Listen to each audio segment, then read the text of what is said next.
a fact. If you make stuff, fix stuff, clean stuff, or paint stuff, you'll have waste you need to deal with. Some waste is dangerous and must be handled safely to protect human health and the environment. Even small quantities of dangerous waste can be harmful. Knowing whether or not your waste is dangerous and knowing how much of it you generate will help you determine your generator status and what rules apply.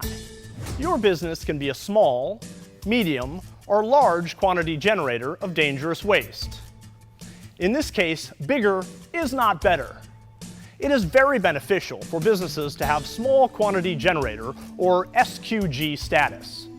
Small quantity generators of dangerous waste have far fewer regulations to follow and fewer hoops to jump through to be compliant. So just to frame it a little bit, a small quantity generator of hazardous waste essentially only generates a very small amount of waste. It doesn't necessarily mean, it's a small business.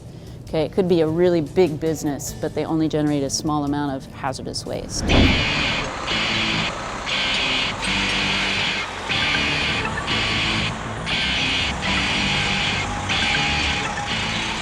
I'm Jeff. I work at Kitsap Transit. I'm the Vehicle and Facilities Maintenance Manager. We service the whole of Kitsap County. We have approximately 450 pieces of equipment, and we are a small quantity generator of hazardous waste. The advantages to being an SQG are predominantly less regulation. There's less paperwork involved. You wouldn't have to register with Ecology as an SQG, as a small quantity generator. Less record keeping. In essence, you're free to operate without very much supervision at all. So how do you know if you're a small quantity generator? It depends. It all depends on how much dangerous waste you generate each month and keep on site. For instance, for most types of dangerous waste, if you generate less than 220 pounds a month, you qualify as a small quantity generator. On average, this is what 220 pounds of dangerous waste looks like, half of a 55-gallon drum of liquid waste. There are other even more hazardous wastes that are considerably more restrictive. Those that designate with a P code, WTO1 toxics, and a few F-coded wastes. You need to generate less than 2.2 pounds of this nasty stuff, roughly a quart, to qualify as an SQG. In addition, a small quantity generator can never amass 2,200 pounds or more of dangerous waste on their premises at any given time. So you need to have a plan with a hazardous waste service provider or properly transport the waste to an appropriate facility yourself to keep from accumulating 2,200 pounds or more of dangerous waste. Becoming a small quantity generator is possible, even for many larger businesses. Many different types of businesses can be SQGs, some of them surprising. Machine shops, boat yards, retail big box stores, metal fabricators, nail salons, veterinary clinics.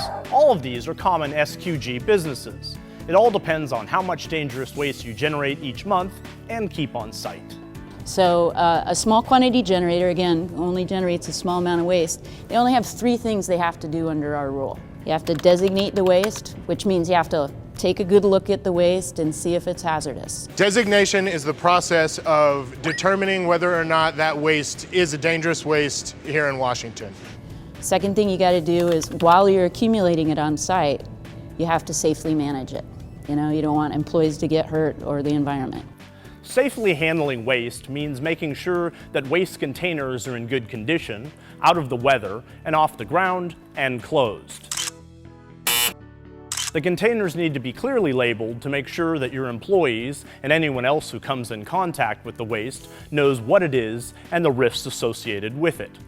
We encourage things such as secondary containment for dangerous waste to alleviate spills, leaks and drips into things like storm water. What we're coming up on here is our storage containers. They have secondary containment down at the bottom, so there's no chance of it getting into the environment. Make sure that you're storing wastes that are compatible with each other.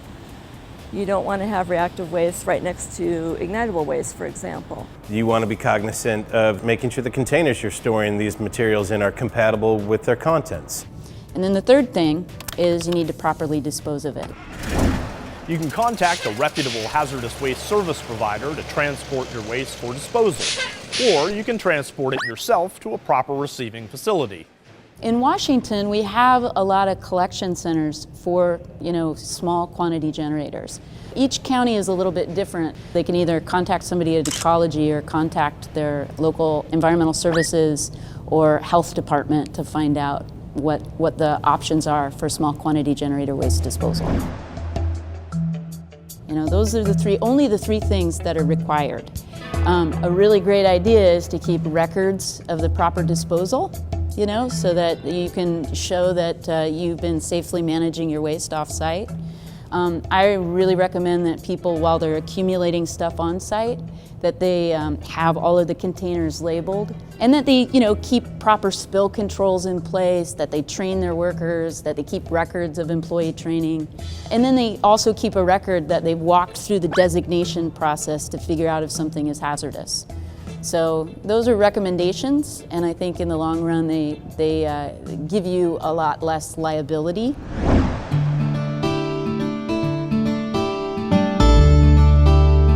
Hi, I'm Dr. Chelsea Newby. I work at Loyal Family Veterinary Practice in Bellevue, Washington, and we're a new clinic. We have two doctors here, myself and Dr. Rebecca Rogers. When we decided to become certified with the EnviroStars, we felt that as a new business, we really wanted to be as environmentally sound as possible. As a side benefit that we got from that, we're able to post our business as being EnviroStar certified, which we're very proud of. And they also actually helped pay for part of our digital X-ray machine. First of all, it's just a lot more convenient. You don't have to be processing the film, but also reduce the silver waste that really should be kept out of the environment. The other nice thing is that there are a lot of nearby businesses that will recycle electronic waste, which we haven't really had a lot of, but if we do have computer cords or ink cartridges, even batteries, that kind of thing, we can take those to certain facilities and they will recycle it. Have you ever heard of that World War II slogan, use it up, wear it out, use it over, or do without? That slogan still applies. So when I'm out working with a business, doing an inspection or a technical assistance visit, those are the four things I'm constantly looking at. How can we use it over? How can we do without this particular chemical? Maybe there's something less toxic, less dangerous that you could use instead of what you're using, so that when you do create a waste, it's not a dangerous waste. Right over here we have two parts washers that uses hot water and a soap mixture. These replaced our solvent tanks that we had years ago. And when we had the solvent tanks, we generated all that solvent waste, 75 gallons of solvent that would last a month or two that we're not generating. Ultimately, what we want to do is try to get folks to reduce what they're using or recycle what they are generating. Now here's some good news. Certain wastes are excluded or exempt when counting for your SQG status. The most common exemptions are universal waste like fluorescent bulbs and batteries, used oil that's recycled or re-refined, spent antifreeze that's being recycled, or e-waste. There are certain wastes that are everywhere. So one of those is used oil. And the cool thing is that it can be reclaimed and reused. So what we wanted to do is give businesses an opportunity to safely accumulate that stuff and then get it to a place that can reclaim it.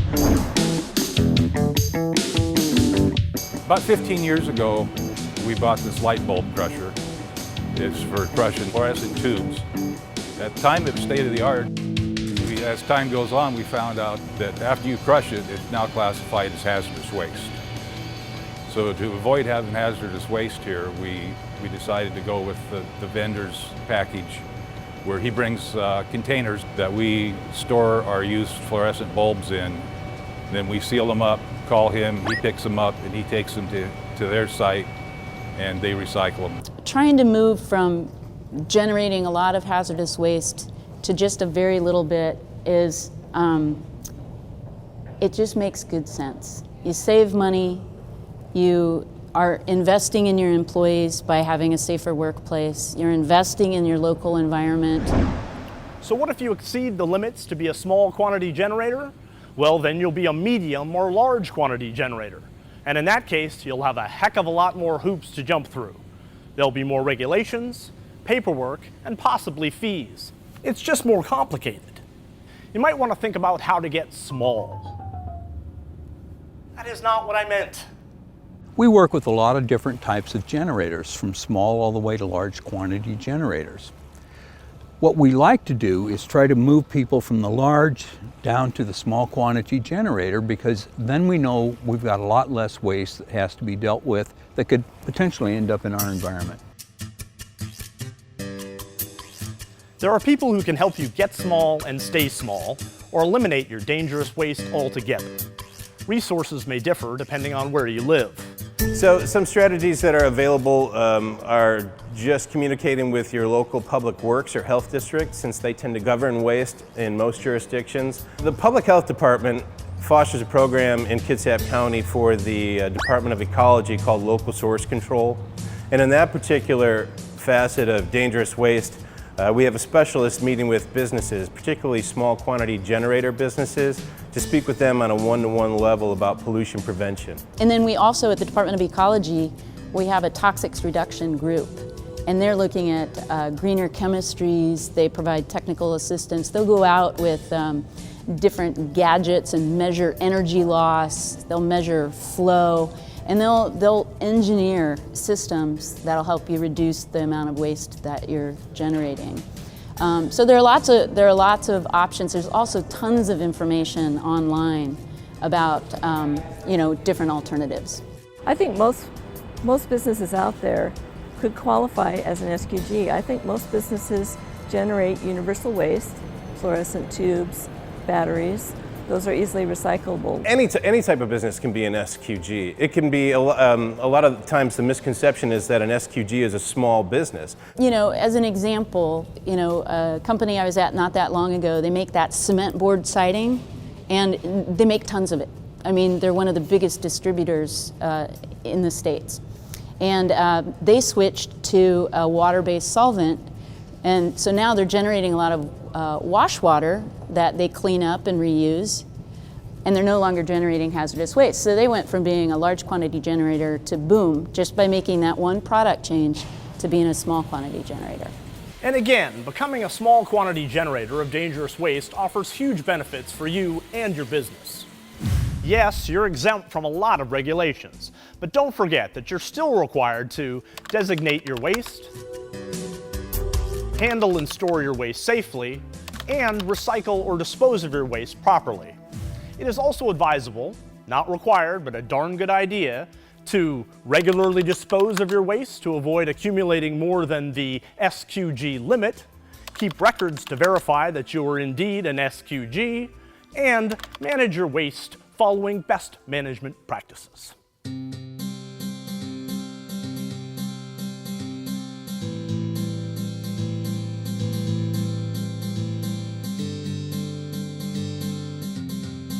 I'm Scott Knox from Point Defiance Marina.